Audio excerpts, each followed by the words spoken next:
Chapter में आगे की तरफ, जो कि हमारा नेक्स्ट टॉपिक है वो है parts of cell. Parts of cell पर इससे पहले की वीडियो में भी हम लोग बात कर चुके हैं, थोड़ा सा बेसिक इंट्रोडक्शन वहां पर दिया जा चुका था।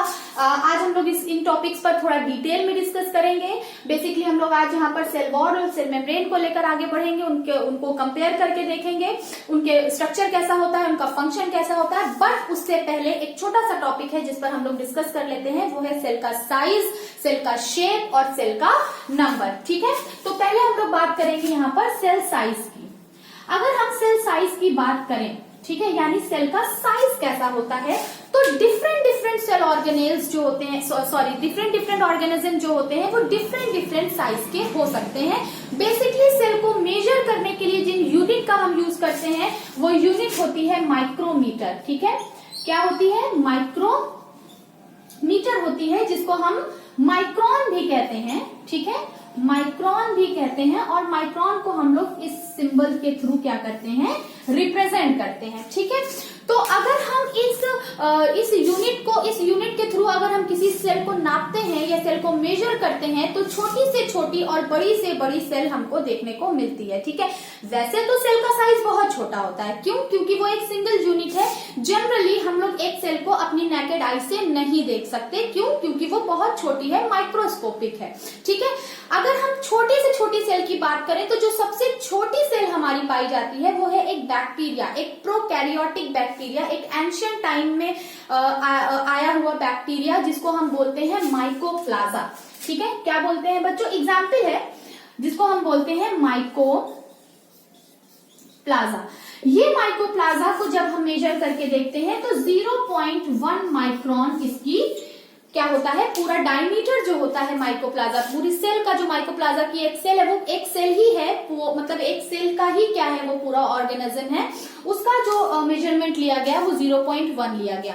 अगर हम इसको थोड़ा सा और इलेबोरेट करके देखना चाहें तो अगर ये क्या हो गई, आप इसको माइकोप्लाज्मा को smallest cell of the world भी कह सकते हैं। ठीक है, क्या है माइकोप्लाज्मा? स्मॉलेस्ट सेल है। ठीक है, सबसे छोटी सेल है। ये इस तरह के क्वेश्चन, इस टॉपिक से भी क्वेश्चन, वन वर्ड के क्वेश्चन पुटअप किए जाते हैं, इसलिए मैंने इसको जरूरी समझा यहाँ पर ऐड ऑन करना।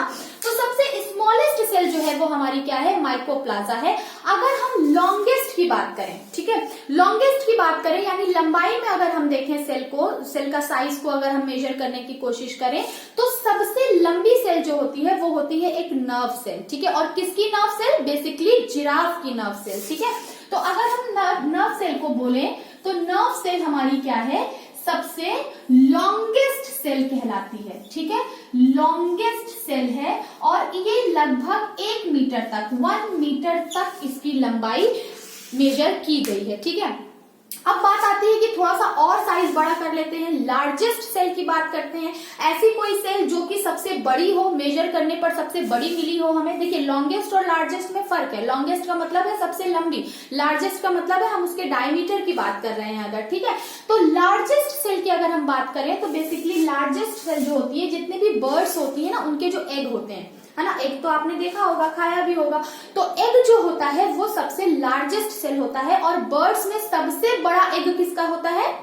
यस, ऑस्ट्रिच का। ठीक है, तो ऑस्ट्रिच का जो एग होता है, ऑस्ट्रिच एग, ये सबसे लार्जेस्ट सेल है। क्या है ये? सबसे लार्जेस्ट सेल है जो कि देखी गई है। ठीक है, तो यहाँ पर हमने देखा कि साइज के बेसिस पर हमको सबसे छोटी सेल भी देखने को मिली, सबसे लंबी सेल भी देखने को मिली, और सबसे बड़ी सेल भी देखने को मिली। अब अगर हम शेप की बात करें, ठीक है, अब अगर हम शेप की बात करते हैं तो बच्चों शेप भी सेल का डिफरेंट होता है। डिफरेंट तरह की सेल जो होती है वो डिफरेंट शेप्स की होंगी। मैं यहाँ पर सिर्फ एग्जाम्पल लेकर ही आगे चल रही हूँ। कुछ सेल आपको देखने को मिलेंगी, जैसे कि मैं एग्जाम्पल अगर लूं, ह्यूमन स्पर्म सेल। ठीक है, तो ह्यूमन स्पर्म सेल जो होती है वो इस तरह से कुछ एरो लाइक होती है। ठीक है, अगर हम अपने ब्लड की आरबीसी की बात करें तो आरबीसी क्या होती है? इस तरह से ओवल शेप होती है, यहां से थोड़ा सा ऐसे वो बीच की तरफ क्या होती है? अंदर की तरफ थोड़ा सा बेंड होती है। ठीक है, अगर हम इसके और डिफरेंट शेप की बात करें तो जैसे स्पायरोगायरा होती है, एल्गी है जो कि वो इस तरह से क्या होती है? इलोंगेटेड होती है। ठीक है, अगर हम प्लांट के जाइलम और फ्लोएम की बात करें तो जाइलम और फ्लोएम की जो वेसल्स और ट्रैकीड्स होती हैं वो इस तरह से इलोंगिएटेड भी होती हैं, ठीक है, इस तरह से सिलेंड्रिकल भी होती हैं, ठीक है। और कुछ हमारे बैक्टीरिया है जो इस तरह से स्पाइरली भी पाए जाते हैं। कुछ बैक्टीरिया होते हैं जैसे विब्रियो कॉलेरा है, वो आपका क्या होता है, कॉमा शेप्ड होता है। कुछ सेल हमारी ऐसे राउंडेड भी होती हैं, ठीक है। तो यहाँ पर बेसिकली जो शेप की बात हो रही है वो डिपेंड करता है कि सेल जो है वो क्या काम कर रही है, ठीक है। सेल का जो शेप होता है वो उसके फंक्शन पर बेस्ड होता है, ठीक है। जैसे कि मैंने आपको बताया कि हमारा जो जाइलम फ्लोएम होता है, ठीक है, जाइलम फ्लोएम क्या है, वेस्कुलर टिश्यू है प्लांट का, वो उसका काम क्या होता है, ट्रांसपोर्टेशन करना। जैसे जाइलम का काम क्या होता है, वाटर और मिनरल को, रूट जो वाटर एब्जॉर्ब, रूट हेयर जो वाटर और मिनरल एब्जॉर्ब करता है, जाइलम क्या करता है, उन्हें ऊपर भेजने का काम करता है लीफ तक, ताकि फोटोसिंथेसिस हो सके, ठीक है। तो अब बेसिकली नीचे से कोई चीज को अगर खींचकर ऊपर पहुंचाना है तो इसका काम क्या है, ट्रांसपोर्टेशन। तो ट्रांसपोर्टेशन के लिए अगर हम देखें तो यहाँ पर जो जाइलम की जो सेल्स होती है, जाइलम ट्रैकीड और जाइलम वेसल्स, वो कुछ इस तरह से इलोंगिएटेड होती हैं, ठीक है। अगर हम स्पर्म सेल की बात करें तो स्पर्म सेल का काम होता है फर्टिलाइज करना, किसके साथ, ओवम के साथ। तो ये बेसिकली स्पर्म जो होता है उसका हेड, उसके जो टेल पोर्शन होती है वो स्विम करते हुए, सीमेन में क्या होता है, स्विम करते हुए ओवम तक पहुंचने की कोशिश करता है, इसलिए स्पर्म जो होता है वो इस तरह का शेप होता है, ठीक है। अगर हम आरबीसी की बात करें, ये मैंने आरबीसी यहाँ पर बनाया था, हमारी आरबीसी का बेसिकली काम क्या होता है, आरबीसी का काम होता है कि उसके सरफेस पर हीमोग्लोबिन होती है। हीमोग्लोबिन क्या होती है, ऑक्सीजन और कार्बन डाइऑक्साइड को अपने ऊपर बाइंड करती है। सरफेस एरिया ज्यादा चाहिए, इसलिए क्या होता है, इस तरह से फ्लैटन शेप होता है, मतलब ओवल है और लेकिन इस तरह से क्या होता है, थोड़ा चपटी होती है बीच से, ताकि सरफेस एरिया ज्यादा हो और ज्यादा से ज्यादा ऑक्सीजन और कार्बन डाइऑक्साइड को आरबीसी अपने ऊपर क्या कर सके, बाइंड कर सके, ठीक है। तो बेसिकली हम, और हाँ एक और एग्जांपल मैं आपको देना चाहूंगी, स्टोमेटा। स्टोमेटा की जो गार्ड सेल होती है, प्लांट के अंदर लीफ के ऊपर स्टोमेटा होते हैं, स्टोमेटा की ये जो गार्ड सेल होती है, आप देखेंगे ये बीच में स्टोमेटा है, ये इसकी गार्ड सेल है। तो गार्ड सेल क्या होती है, ऐसे फ्लैप लाइक होती है, ठीक है, किडनी शेप, आप देख सकते हैं ऐसे किडनी शेप, और ये ऐसे फ्लैप की तरह काम करती है। तो गार्ड सेल का बेसिकली काम क्या होता है कि स्टोमेटा को खोलना और स्टोमेटा को बंद करना। दिन के समय स्टोमेटा को खोल देना, ठीक है, सॉरी, दिन के समय स्टोमेटा को अगर ज्यादा वाटर लॉस ना हो तो स्टोमेटा को बंद कर देना, और अगर वाटर लॉस करना है, दिन और रात से मतलब नहीं है, अगर वाटर लॉस करना है, ट्रांसपिरेशन करना है तो स्टोमेटा खुल जाएंगे, वाटर लॉस नहीं करना है तो स्टोमेटा बंद हो जाएंगे, ठीक है। तो इसका काम क्या होता है, खोलना और बंद करना, इसलिए ये ऐसे फ्लैप लाइक होती है। तो यहाँ पर जो हम शेप की बात कर रहे हैं वो बेसिकली डिपेंड करता है कि कोई सेल क्या काम कर रही है, ठीक है। अब हम आगे चलते हैं नंबर की तरफ, ठीक है, ये तो बात हो गई शेप की। अब अगर हम नंबर की बात करें तो देखिए नंबर में दो ही तरह की बात यहां पर हम करेंगे, यूनिसेल्यूलर, आज मार्कर थोड़ा ठीक नहीं चल रहा है, आई होप आप लोगों को दिख रहा होगा, यूनिसेल्यूलर और मल्टी सेल्यूलर, ठीक है। यूनिसेल्यूलर का मतलब होता है, यूनि मीन्स एक, ठीक है, ऐसा ऑर्गेनिज्म जिसकी पूरी बॉडी एक ही सेल की बनी है, मतलब उसके शरीर में और कुछ है ही नहीं, एक सेल है, सिंगल एक सेल, नेकेड आई से तो नहीं दिखेगा, ठीक है। तो कुछ ऑर्गेनिज्म हमारे इन्वायरमेंट में, हमारी अर्थ पे कुछ ऑर्गेनिज्म ऐसे होंगे जो कि यूनिसेल्यूलर होंगे, उनका पूरा शरीर जो होगा वो एक ही सेल का बना होगा, ठीक है। इस तरह के हजारों एग्जाम्पल है। फॉर एग्जाम्पल अमीबा ले लीजिए, ठीक है, अमीबा ले लीजिए, बैक्टीरिया ले लीजिए, ठीक है, सभी जानते हैं बैक्टीरिया को, ठीक है। कोई भी आप एग्जाम्पल जैसे पैरामीशियम ले लीजिए, ठीक है, पैरामीशियम हो गया, युग्लिना हो गया, ठीक है, युग्लिना हो गया, क्लेमाइडोमोनास हो गया, इस तरह से बहुत सारे यूनिसेल्यूलर एग्जाम्पल हैं, यूनिसेल्यूलर सेल के एग्जाम्पल हैं जो कि लिविंग भी हैं, अपनी पूरी लाइफ भी परफॉर्म कर रहे हैं, ठीक है। मैंने आपको इससे पहले वीडियो में बताया है, आप अगर आपने नहीं देखा है तो पहले उसको आप वो फर्स्ट पार्ट उसका देख लीजिए ताकि आपको क्लियर हो टॉपिक, ठीक है। सेल अपने आप में ही कंप्लीट होती है, तो अगर कोई ऑर्गेनिज्म एक सेल का है तो इसका ये मतलब नहीं है कि वो अधूरा है या उसको वो डिपेंडेंट है किसी पर या अपना कोई काम करने के लिए। एक अकेली सेल भी अपनी पूरी लाइफ आराम से मजे से गुजार सकती है। वो रिप्रोडक्शन भी कर सकती है, एक्सक्रीशन भी कर सकती है, डाइजेशन भी कर सकती है, सर्कुलेशन भी कर सकती है, गैसेस एक्सचेंज भी कर सकती है, सब कुछ कर सकती है, बिकॉज सेल अपने आप में ही कंप्लीट होती है। तो अकेली सेल जो है वो एक्चुअल में अकेली नहीं है, वो खुद कैपेबल है सारे काम करने के लिए। तो यूनिसेल्युलर ऑर्गेनिज्म इसीलिए मस्त अपनी लाइफ जीते हैं, ठीक है।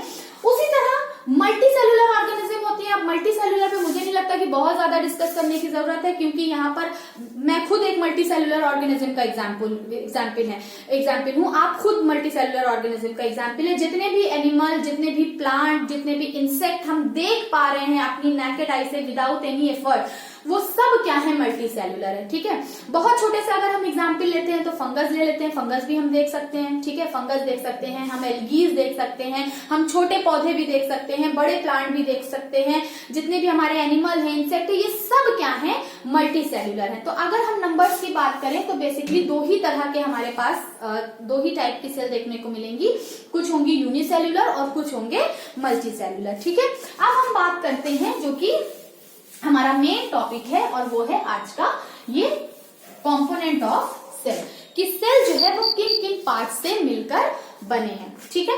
चलिए चलते हैं, आई होप कि आपको ये वाला टॉपिक समझ में आया होगा, ठीक है। अब हम लोग चलते हैं सेल मेम्ब्रेन और सेल वॉल की तरफ, ठीक है। बाकी पर भी हम लोग बात करेंगे, बट आज का जो हमारा मेन टॉपिक है वो है सेल मेम्ब्रेन और सेल वॉल, ठीक है। तो सेल मेम्ब्रेन और सेल वॉल को ही हम लेते हैं, बाकी को हम अभी रख कर देते हैं, ठीक है। हम लोग क्या करेंगे, थोड़ा कंपेयर करके पढ़ेंगे, ठीक है। थोड़ा कंपेयर करके पढ़ेंगे, मजा आएगा। ये हो गया सेल वॉल, इधर मैं लिख लेती हूँ सेल मेम्ब्रेन, ठीक है। सेल मेम्ब्रेन, देखिए अगर हम इनके अकरेंस की बात करें, ठीक है, कि ये कहाँ पाए जाते हैं, तो बेसिकली जो सेल मेम्ब्रेन है, ठीक है, वो प्लांट सेल में भी होगी और एनिमल सेल में भी होगी, ठीक है। क्योंकि ये क्या है, एक आउटर कवरिंग है, ठीक है। सेल का होना डिपेंड करता है सेल मेम्ब्रेन पर। अगर आप सेल मेम्ब्रेन हटा दें तो फिर सेल का तो कोई एग्जिस्टेंस ही नहीं है, ठीक है। एक कमरा है, उस कमरे का एग्जिस्टेंस बन रहा है, वो कमरा क्यों कहला रहा है, क्योंकि एक बाउंड्री है, एक दीवार है जो कि उसको बाकी एरिया से क्या कर रही है, अलग कर रही है। तो सेल की अगर हम बात करते हैं तो सेल क्या है, एक सेल का एग्जिस्टेंस होने के लिए सेल मेम्ब्रेन का होना बहुत जरूरी है, ठीक है। अब अगर हम बात करें सेल वॉल की, तो सेल वॉल बेसिकली पाई जाती है प्लांट सेल में, ठीक है, उस पर अभी हम लोग डिस्कस करेंगे। सेल वॉल जो है वो एनिमल सेल में नहीं पाई जाती। तो यहाँ पर अकरेंस की बात अगर है तो सेल वॉल सिर्फ प्लांट सेल में ही होगी, क्यों होगी, कैसे होगी, वो हम लोग देखेंगे, बट सेल एनिमल सेल में सेल वॉल नहीं होगी, ठीक है। अब सेल वॉल या सेल मेम्ब्रेन को समझने के लिए हम एक एग्जाम्पल लेते हैं, ठीक है। हम ले लेते हैं एक गुब्बारा, ठीक है, एक बलून ले लेते हैं, एक बलून ले लीजिए, ठीक, एक बलून ले लिया हमने, अब ये फूला नहीं है, ठीक है। अब बेसिकली हम क्या करते हैं, इसको फुलाते हैं, ठीक है, फुला लेते हैं, बड़ा हो जाता है, ठीक है। हवा भरते हैं, ठीक है, आज हवा नहीं भरेंगे, अब हम लोग बड़े हो गए हैं, अब हम लोग हवा नहीं भरेंगे, अब हम लोग इसमें पानी भरेंगे, ठीक है। तो आप इमेजिन कर लीजिए कि इस बलून में मैंने क्या कर दिया है, पानी भर दिया है। तो ये कुछ इस तरह का हो गया, यहां से मैंने इसको बांध दिया, ठीक है। आपने देखा जैसे ही मैंने इसमें पानी भरा, इमेजिन कर लीजिए कि इसमें क्या है, पानी है, ठीक है। जैसे ही मैंने इसको पानी भरा तो ये जो मेम्ब्रेन थी ना, बलून की जो मेम्ब्रेन थी वो क्या हो गई, फूल गई, ठीक है, स्ट्रेच हो गई। और स्ट्रेच होने के बाद अंदर जो कंटेंट है, अंदर क्या कंटेंट है, ठीक है, अंदर है पानी, वही इसका कंटेंट है, ठीक है। अब आप इसको थोड़ा सा अप्लाई करिए एक सेल पर, ठीक है। अब मान लीजिए कि ये बलून नहीं है, ये एक सेल है, ठीक है। तो ये जो बाउंड्री है, ये जो मेम्ब्रेन है, ये क्या है, ये सेल मेम्ब्रेन है। अब अगर मैं इसको पिन से इसको फोड़ दूं तो क्या बलून का एग्जिस्टेंस रह जाएगा, क्या इसके पानी का कोई वैल्यू रह जाएगी, नहीं, पानी तो बह जाएगा क्योंकि वो फ्लूइड है, फ्लो कर जाएगा। तो सेल का होने के लिए क्या जरूरी है, सेल मेम्ब्रेन होना जरूरी है, ठीक है। क्यों, क्योंकि सेल मेम्ब्रेन क्या कर रही है, एक बाउंड्री, एक एक्सटर्नल बाउंड्री बना रही है, ताकि इसके अंदर जो भी चीज है, ठीक है, जो भी चीज है, बाकी के जो भी पार्ट्स थे सेल के, न्यूक्लियस था, साइटोप्लाज्म था और अदर सेल ऑर्गेनेल्स थे, जो भी कंटेंट थे, जो भी कंपोनेंट थे सेल के, वो अंदर सेफ रहे, ठीक है, वो अंदर सेफ रहे, सेल मेम्ब्रेन क्या है, एक तरह का एक बाउंड्री है, ठीक है, एक बाउंड्री है, ठीक है। अब अगर हम सेल वॉल की बात करें तो सेल वॉल भी क्या है, एक तरह की बाउंड्री ही है, ठीक है, क्योंकि मेम्ब्रेन है, दोनों ही क्या है, मेम्ब्रेन है। अगर इस गुब्बारे को, अभी मैं गुब्बारे ही को लेकर आगे बढ़ रही हूं, अगर इस गुब्बारे पर मैं एक कवर चढ़ा दूं, ठीक है, एक कवरिंग कर दूं, अलग कलर से बना लेते हैं, ठीक है। अगर मैं इस गुब्बारे पर कवरिंग कर दूं, ठीक है, मैंने एक प्रोटेक्टिव लेयर चढ़ा दी, एक प्रोटेक्टिव लेयर चढ़ा दी, और ये प्रोटेक्टिव लेयर अब क्या कर रही है, इस गुब्बारे को पूरी तरह से सपोर्ट कर रही है, उसको एक मैकेनिकल सपोर्ट दे रही है, एक मजबूती दे रही है, ठीक है। अब अगर मैं पिन चुभोती हूं तो शायद ये बलून ना फूटे, ठीक है। यानी कहने का मतलब क्या है कि सेल वॉल क्या है, एक एक्स्ट्रा प्रोटेक्शन है, एक एक्स्ट्रा प्रोटेक्शन है, क्यों है वो भी बताएंगे। एक एक्स्ट्रा प्रोटेक्शन है जो कि क्या कर रहा है, सेल मेम्ब्रेन को क्या कर ले रहा है, पूरा ऊपर से ऐसे कवर अप कर लेता है, लेकिन ये एक्स्ट्रा प्रोटेक्शन अनफॉर्चुनेटली एनिमल में नहीं होता है, ठीक है। ये एक बेसिक डिफरेंस भी है प्लांट और एनिमल सेल का, ठीक है। तो सेल मेम्ब्रेन क्या है और सेल वॉल क्या है। सेल मेम्ब्रेन, देखिए सेल मेम्ब्रेन एक मेन जो है बाउंड्री है जो कि अंदर के कंटेंट को क्या कर रहा है, प्रोटेक्शन दे रहा है, ठीक है। तो पहला जो हमारा, अब मैं इसको मिटा देती हूँ, इसका कोई खास काम नहीं है, इस एग्जाम्पल को आप समझ में आ ही गया है आपको। तो अब हम लोग क्या देखेंगे कि सेल वॉल क्या है, पहली चीज कि सेल वॉल जो है वो एक रिजिड है, क्या है, रिजिड है, ठीक है, बहुत टफ सा एक मटेरियल है, ठीक है, एक टफ सा एक मटेरियल है जो कि सेल मेम्ब्रेन के ऊपर चढ़ा हुआ है, ठीक है। अच्छा, यहां पर मैं पहले लिख दूं ताकि आपको बार बार कंफ्यूजन ना हो। प्रेजेंट, याद रखिएगा, प्रेजेंट ओनली इन प्लांट, ठीक है, याद रखिएगा, मैंने लिख दिया।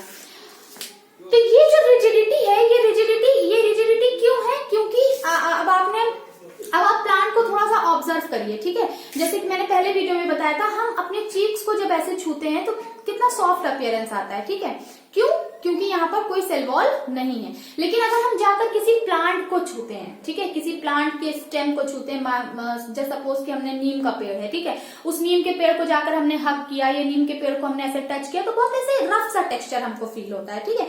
तो वो जो रफ टेक्सचर है वो इसकी रिजिडिटी की वजह से ही है, ठीक है, क्योंकि प्लांट सेल वॉल क्या है, बहुत रिजिड होती है। वहीं अगर हम सेल मेम्ब्रेन की बात करें, सेल मेम्ब्रेन दोनों में प्रेजेंट है, प्लांट में भी प्रेजेंट है और एनिमल में भी प्रेजेंट है, बट सेल मेम्ब्रेन क्या है, फ्लेक्सिबल है, ठीक है, फ्लेक्सिबल है, इलास्टिक है। अभी मैंने बलून का एग्जाम्पल लिया, बलून की जो मेम्ब्रेन थी कितनी फ्लेक्सिबल थी, आपने उसमें गुब्बारे में आप पानी भरते जा रहे हैं, वो फैलती जा रही, स्ट्रेच होती जा रही, इलास्टिसिटी है उसमें, और फ्लेक्सिबल भी है। फ्लेक्सिबल कैसे है, जैसे मान लीजिए ये गुब्बारा था हमारा, अब अगर इस गुब्बारे में पानी भरा हुआ है और इस गुब्बारे को अगर मैं ऐसे प्रेस करूं, ठीक है, अगर मैं प्रेस करूं तो वो इजिली क्या हो जाएगा, यहां से ऐसे प्रेस हो जाएगा, कुछ इस तरह का शेप हो जाएगा बलून का, ठीक है। छोड़ेंगे तो वापस से अपना साइज रिटेन कर लेगा, बट अगर हम ऐसे प्रेशर लगा दें, इधर से प्रेशर लगाया और इधर से प्रेशर लगाया, तो क्या हो गई, हमारी सेल मेम्ब्रेन क्या हो गई, दब गई। अब जैसे मैं अपने चीक्स पर, अपने चीक्स पर ऐसे उंगली लगाऊं तो आप देख रहे हैं ना कि ये क्या हो रहा है, अंदर की तरफ क्या हो रही है, बेंड हो जा रही है, यानी ये जो सेल मेम्ब्रेन है मेरी या आपकी या सबकी, वो क्या है, फ्लेक्सिबल है, ठीक है। सेल वॉल ऐसा नहीं करती, सेल वॉल क्या है, बहुत हार्ड टेक्सचर देती है, बहुत रफ होती है, ठीक है। क्यों होती है, क्योंकि इसका जो मटेरियल है वो डिफरेंट है, मटेरियल डिफरेंट है, ठीक है। क्यों, क्योंकि सेल वॉल किसकी बनी हुई है, सेल्यूलोज की बनी हुई है, सेल्यूलोज की बनी हुई है, जो कि एक कार्बोहाइड्रेट का ही कंपोनेंट है। और सेल मेम्ब्रेन जो है वो लिपिड और प्रोटीन की बनी हुई है, किसकी बनी हुई है, लिपिड एंड प्रोटीन की बनी हुई है। चलिए, ये भी बात होगी। अब जो एक बहुत बेसिक डिफरेंस है सेल वॉल और सेल मेम्ब्रेन में, वो ये है कि सेल वॉल जो होती है वो डेड होती है, ठीक है। आप डेड नहीं कहेंगे, सॉरी, नॉन लिविंग बोलेंगे, डेड कहना ठीक नहीं है, नॉन लिविंग है, ठीक है। और सेल मेम्ब्रेन जो है, सेल मेम्ब्रेन क्या है, लिविंग है, क्या है, लिविंग है, ठीक। तो सेल मेम्ब्रेन क्या है, लिविंग है। ठीक है, यानी एनर्जी फॉर्मेशन कर रही है, एनर्जी बना रही है। और नॉन लिविंग है, यानी इसके अंदर किसी भी तरह का कोई भी लिविंग एविडेंस नहीं मिलता है। ठीक है, अब अगर हम बात करें इनके फंक्शन की, तो इनका जो फंक्शन है सेल वॉल का फंक्शन है मैकेनिकल सपोर्ट देना, मैकेनिकल सपोर्ट। ठीक है, मजबूती दे रहे हैं, एक तरह से हम कह सकते हैं कि क्या दे रहे हैं, ये मजबूती दे रहे हैं। सेल मेम्ब्रेन की अगर बात करें तो सेल मेम्ब्रेन क्या करती है, पहला काम ये करती है कि ये सेफ रखती है, किसको, अंदर का जो सेल का जो मटेरियल है, पहला काम क्या कर रही है, अंदर का जो सेल का कंपोनेंट है उसे सेफ रख रही है। तो हम कह सकते हैं कि एक तरह का प्रोटेक्शन भी देती है। ठीक है, प्रोटेक्शन दे रही है, प्रोटेक्शन तो ये भी दे रहा है, प्रोटेक्शन के साथ साथ सपोर्ट भी कर रहा है, बट ये क्या कर रही है, एक प्रोटेक्शन दे रही है। ठीक है, ताकि अंदर का मटेरियल जो है वो कहीं इधर उधर ना जाए। ठीक है, क्योंकि अगर हमने गुब्बारा फोड़ दिया तो सारा का सारा लिक्विड क्या हो जाएगा, बह जाएगा। तो कहीं अगर सेल मेम्ब्रेन डैमेज हो गई या सेल मेम्ब्रेन को हमने कट कर दिया तो सारा का सारा जो साइटोप्लाज्म है, जो सेल ऑर्गेनेल है, वो सब इधर उधर बिखर जाएगा और सेल का एग्जिस्टेंस खत्म हो जाएगा। ठीक है, तो काम हमने यहाँ पर देख लिया, और भी इसके बहुत सारे काम हैं। ठीक है, उस पर भी डिस्कस कर लेते हैं। ठीक है, देखिए जो सेल मेम्ब्रेन होती है वो ट्रांसपोर्टेशन का भी काम करती है। ठीक है, ट्रांसपोर्टेशन बोले तो जैसे कि सेल के अंदर कोई चीज जाना है, ठीक है, तो अब मान लीजिए सेल के अंदर कोई चीज जाना है तो सेल मेम्ब्रेन के थ्रू ही तो होकर जाएगा, है ना। और सेल के अंदर मान लीजिए कोई चीज ज्यादा है, हमें बाहर करना है, ठीक है, तो सेल के अंदर से वो मटेरियल क्या हो जाएगा, बाहर चला जाएगा। बट अगर ऐसा हर बार पॉसिबल हो तो पता चला कि साइटोप्लाज्म ही बाहर निकल गया, है ना, या बाहर से हमने नहाया और पानी चला गया हमारे सेल के अंदर, सारी सेल क्या हो गई, टर्जिड हो गई, फूल गई। हम तो नहाते हैं, रोज नहाते हैं, तो क्या पानी भर जाता है हमारी बॉडी के अंदर, नहीं ना, नहीं होता। तो हमारी जो सेल मेम्ब्रेन होती है वो सेलेक्टिव परमिएबल होती है। परमिएबल का मतलब परमिशन देना किसी भी चीज को अंदर जाने के लिए और बाहर आने के लिए। ठीक है, तो मैं पहले लिख दूं, ये सेल वॉल क्या, सेल मेम्ब्रेन क्या होती है, सेलेक्टिव परमिएबल। सेलेक्टिव परमिएबल यानी सेलेक्टेड, कुछ ही चीजों को अलाउ करेगी कि अंदर जा सके और कुछ ही चीजों को अलाउ करेगी कि सेल के बाहर आ सके, हर सारी चीजें नहीं। ठीक है, तो सेलेक्टिव परमिएबल का क्या मतलब हुआ कि जरूरत पड़ने पर कुछ चीजें अंदर चली जाएं और जरूरत पड़ने पर कुछ चीजें बाहर चली आए। फॉर एग्जाम्पल, मैं आपको एग्जाम्पल के थ्रू भी समझाती हूँ। मान लीजिए एक यूनिसेल्युलर ऑर्गेनिज्म है, ठीक है, कोई यूनिसेल्युलर ऑर्गेनिज्म है। कौन यूनिसेल्युलर ऑर्गेनिज्म, अमीबा ले लेते हैं, ठीक है, कोई भी ले लेते हैं। हमने ले लिया एक अमीबा। अमीबा का कोई पर्टिकुलर शेप नहीं होता, इतनी फ्लेक्सिबल होती है इसकी सेल मेम्ब्रेन, और अमीबा एक एनिमल सेल है, इसलिए सेल वॉल नहीं होगी, इसलिए कोई रिजिडिटी नहीं होगी, सेल मेम्ब्रेन होगी। और सेल मेम्ब्रेन इतनी फ्लेक्सिबल होती है कि हर वक्त अमीबा क्या करता है, अपना शेप चेंज करता रहता है। मान लीजिए ये अमीबा है, ये अमीबा का न्यूक्लियस है, ठीक है। अब ये जो अमीबा है इसको रिस्पिरेशन करना है, ठीक है, इसको क्या करना है, रिस्पिरेशन करना है। तो बाहर से उसको क्या चाहिए, ऑक्सीजन चाहिए। अब ये बेचारी अमीबा, बेचारी तो नहीं कहेंगे क्योंकि ये तो अपनी एक सेल से सब कुछ कर ले रही है, ठीक है, तो अब इसको चाहिए ऑक्सीजन, और इसके पास कोई अलग से ऑर्गन तो है नहीं कि हमारा एक, जैसे हमारा ऑर्गन है, हमारे पास लंग्स है, भाई हम ऑक्सीजन इनहेल कर रहे हैं, ऑक्सीजन ट्रांसपोर्ट हो रही है। इसके पास ले देकर एक ही सेल है, इसे अपनी एक ही सेल से सारा काम करना है, ठीक है। तो यहाँ पर ये अमीबा क्या कर रही है, ऑक्सीजन को इनहेल करने की कोशिश करेगी। तो इसकी जो सेल मेम्ब्रेन है, ये सेल मेम्ब्रेन बहुत शातिर है। सेल मेम्ब्रेन क्या करेगी, ऑक्सीजन को अलाउ कर देगी, क्योंकि जरूरी है ना। तो ऑक्सीजन क्या होगा, बाहर से अंदर आ जाएगा, ठीक है। मान लीजिए अब अंदर क्या हो रहा है, अंदर रिस्पिरेशन हो रहा है, अंदर बहुत सारी एनर्जीज बन रही हैं और कुछ वेस्ट प्रोडक्ट भी बन रहे हैं। वेस्ट प्रोडक्ट मान लीजिए कार्बन डाइऑक्साइड अंदर बन गया, ठीक है, कार्बन डाइऑक्साइड अंदर बन गया। तो कार्बन डाइऑक्साइड जो है वो अब अंदर ज्यादा हो गया, और कार्बन डाइऑक्साइड इस अमीबा के लिए हार्मफुल है या वेस्ट है, किसी काम का नहीं है। तो इस कार्बन डाइऑक्साइड को अमीबा चाहती है कि हम बाहर निकाल दें। अभी बाहर निकालने के लिए भी कोई अलग से ऑर्गन तो है नहीं। तो ये कार्बन डाइऑक्साइड क्या करेगी, ये जो सेल मेम्ब्रेन है वो क्या है, सेलेक्टिव परमिएबल बताया ना, यानी ये सिलेक्ट करके कुछ कुछ चीजों को, जैसे ऑक्सीजन हो गया, कार्बन डाइऑक्साइड हो गया, कुछ फूड पार्टिकल हो गए, उनको क्या करेगी, अलाउ कर देगी कि हाँ भाई आप जाइए, हाँ भाई आप अंदर आ जाइए, आपकी जरूरत है। ठीक है, तो अभी कार्बन डाइऑक्साइड की जरूरत नहीं है, तो ये मेम्ब्रेन क्या करेगी, इसको अलाउ कर देगी कि आप क्या करिए, बाहर चले जाइए। ठीक है, ये प्रोसेस जनरली होता है ऑस्मोसिस और डिफ्यूजन के थ्रू, उस पर भी हम लोग डिस्कस करेंगे। ठीक है, तो यहाँ पर हमने देखा कि सेल मेम्ब्रेन क्या है, ये सेलेक्टिव परमिएबल है और ये क्या कर रही है, अलाउ कर रही है कुछ कुछ पर्टिकुलर चीजों को अंदर बाहर आने जाने के लिए, यानी ट्रांसपोर्टेशन बढ़िया से मस्त तरीके से हो रहा है। अब अगर हम सेल वॉल की बात करें तो सेल वॉल जो है वो परमिएबल है। क्या है, परमिएबल है, सिर्फ क्या है, परमिएबल है, मतलब कि हम कह सकते हैं कि फुल्ली परमिएबल कह सकते हैं। ठीक है, तो सेल वॉल क्या करती है, मोस्ट ऑफ द कंपोनेंट को, मोस्ट ऑफ द मटेरियल्स को क्या करती है, प्लांट के अंदर और बाहर ले जाने में हेल्प करती है। ठीक है, बहुत ज्यादा भी नहीं करती है, बट हाँ हम ये कह सकते हैं कि हेल्प करती है। ठीक है, अब अगर हम इसके फंक्शन पर बात करें तो हम देखेंगे कि सेल मेम्ब्रेन जो होती है वो कभी कभी इनगल्फ का भी काम करती है। ठीक है, इसका तो काम क्या है, स्ट्रेंथ देना। ठीक है, ये मैकेनिकल सपोर्ट दे रही है, स्ट्रेंथ दे रही है। ठीक है, लेकिन ये क्या कर रही है, ये बहुत स्मार्ट है, ये क्या कर रही है, फूड कैप्चरिंग का भी काम कर रही है। क्या कर रही है, इनगल्फ है, इनगल्फ का भी काम कर रही है। इनगल्फ क्या होता है, फूड कैप्चरिंग प्रोसेस। ठीक है, खाना पकड़ने का काम भी कर रही है। अब देखिए, ये इसके लिए भी हमको एग्जाम्पल लेना पड़ेगा, तब अच्छे से समझ में आएगा। मान लीजिए हम फिर एग्जाम्पल लेते हैं अमीबा का। ये मान लीजिए एक सेल है, अमीबा है। ठीक है, इस अमीबा को क्या हो गया, भूख लगी, इस अमीबा को भूख लगी, और भाई अमीबा है, खाना तो खाएगा ही, अब कुछ भी खाता होगा अमीबा। तो यहाँ पर क्या है, ये अमीबा का कोई फूड पार्टिकल है। ठीक है, यहाँ पर क्या है, अमीबा, यहाँ पर अमीबा का एक फूड पार्टिकल है मान लीजिए। ठीक है, अब अमीबा को ये खाना खाना है। ठीक है, तो अब अमीबा के पास कोई फूड मतलब कोई एलिमेंट्री कैनाल तो है नहीं हमारी तरह, ना तो कोई माउथ है। ये देखे क्या है, एक सेल है अकेली, उसी सेल से उसको खाना भी खाना है। तो अमीबा का ये जो सेल मेम्ब्रेन है, ये सेल मेम्ब्रेन क्या करेगा, अपने आप को आगे की तरफ इस तरह ऐसे पुश करेगा।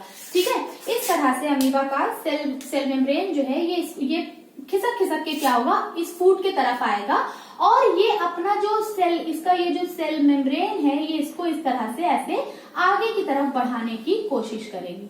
ठीक है, इस तरह से आगे की तरफ बढ़ाने की कोशिश करेगी। अब आप देख रहे हैं, इसको हम स्यूडोपोडिया भी कहते हैं, जब अमीबा चलने की कोशिश करती है। ठीक है, तो इसने क्या किया, अपना शेप, मैंने आपको पहले ही बताया, अमीबा अपना शेप हर वक्त चेंज करता रहता है। ठीक है, अभी आप हो सकता है अमीबा देखें तो ऐसे हो, फिर थोड़ी देर के बाद ऐसे हो, फिर थोड़ी देर के बाद ऐसे हो, किसी भी शेप का अमीबा हो सकता है। ठीक है, तो यहाँ पर हमने देखा कि अमीबा ने क्या किया, अपनी सेल मेम्ब्रेन को इस तरह फूड के करीब ले गया। ठीक है, फिर थोड़ा और करीब ले जाएगा। ठीक है, इस तरह से ये क्या करेगा, मैं यहीं पर बना के दिखा देती हूँ। फिर ये क्या करेगा, इस तरह से फूड को और नजदीक जाएगा, धीरे धीरे कर रहा है। ठीक है, इस फूड पार्टिकल को पता भी नहीं चल रहा है कि वो इसका खाना बनने वाला है। ठीक है, और फिर इस तरह से इसको क्या कर लेगा, पूरा ज्वाइंट कर लेगा, और ये फूड क्या हो जाएगा, ये खाना जो है वो अमीबा के बॉडी के अंदर चला जाएगा। ठीक है, अब अमीबा क्या करेगा, केमिकल सिक्रीट करेगा, इसको डाइजेस्ट करेगा, इससे जो भी न्यूट्रिशन लेना होगा लेगा। तो हमने देखा कि सेल मेम्ब्रेन जो है वो एक साथ कई सारे काम कर रही है। ठीक है, इनगल्फ का भी काम कर रही है, फूड कैप्चरिंग का भी काम कर रही है, मटेरियल्स को ट्रांसपोर्ट भी कर रही है, सेलेक्टिव परमिएबल भी है, अलाउ भी कर रही है कि हाँ भाई आप हमारी बॉडी के अंदर, मतलब सेल के अंदर जो भी वेस्ट मटेरियल है वो बाहर चला जाए, जो काम का मटेरियल है वो अंदर चला है। ठीक है, तो इस तरह से हमने यहाँ पर देखा कि सेल वॉल और सेल मेम्ब्रेन जो है वो अपने अपने टाइम पर अपने अपने फंक्शन को करते हैं। ठीक है।